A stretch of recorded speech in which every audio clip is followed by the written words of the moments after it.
وصلنا لاخر فيديو بعمله معاكم عن الريد فلاجز او يعني النقاط المهمه اللي لما تلاقوها في بيئه العمل تعرفوا ان وجب بقى حان الوقت للرحيل او قرار الاستقاله. وده اخر فيديو بتكلم فيه عن الحق.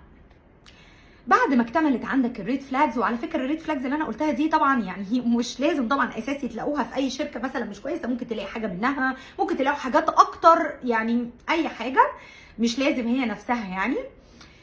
وقررت الاستقاله والرحيل.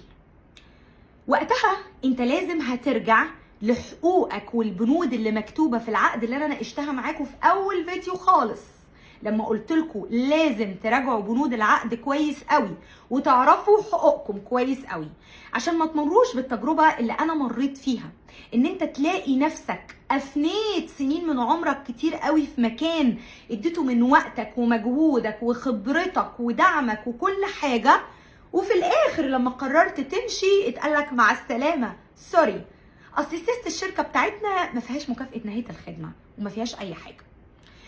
طبعا انت في المجال بتاع شغلك ده اكيد انا ما بحبش حد يعيش في دور الضحيه، على فكره انت زي ما انت اديت الشغل اكيد الشغل برضو ادالك بعض الخبره، اي حاجه كويسه عدت عليك مفيش مشكله، بس ده ما يتنافاش ابدا مع ان انت من حقك طالما قضيت عدد سنين معينه في الشغل ان انت تكون عارف حقوقك وان انت تكون ليك مكافاه نهايه الخدمه.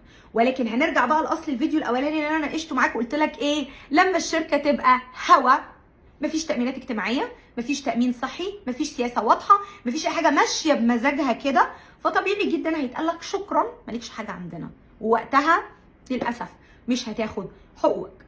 وقتها يا صديقي العزيز بدعمك وبقول لك اوعى تسيب حقك، اوعى تسيب حقك، وحط تحتها مليون خط. كل ما هو حق ليك تاخده، ما تسيبش حاجه. ليه؟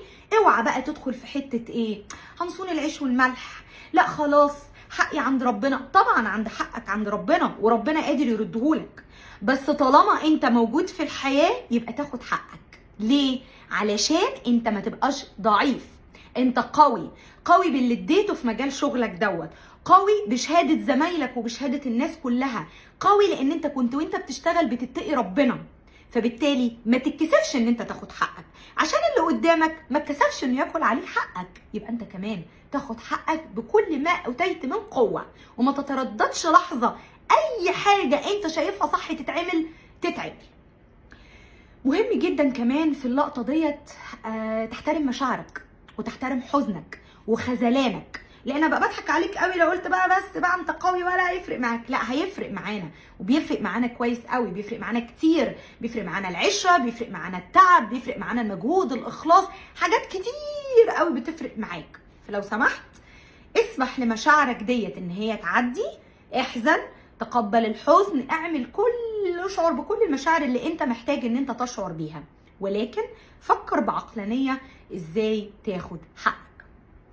بتمنى من كل قلبي ان تجاربكم في الشغل تبقى تجارب نظيفه نقيه، وان اللي يسيب مكان شغل يسيبه باثر وسمعه طيبه.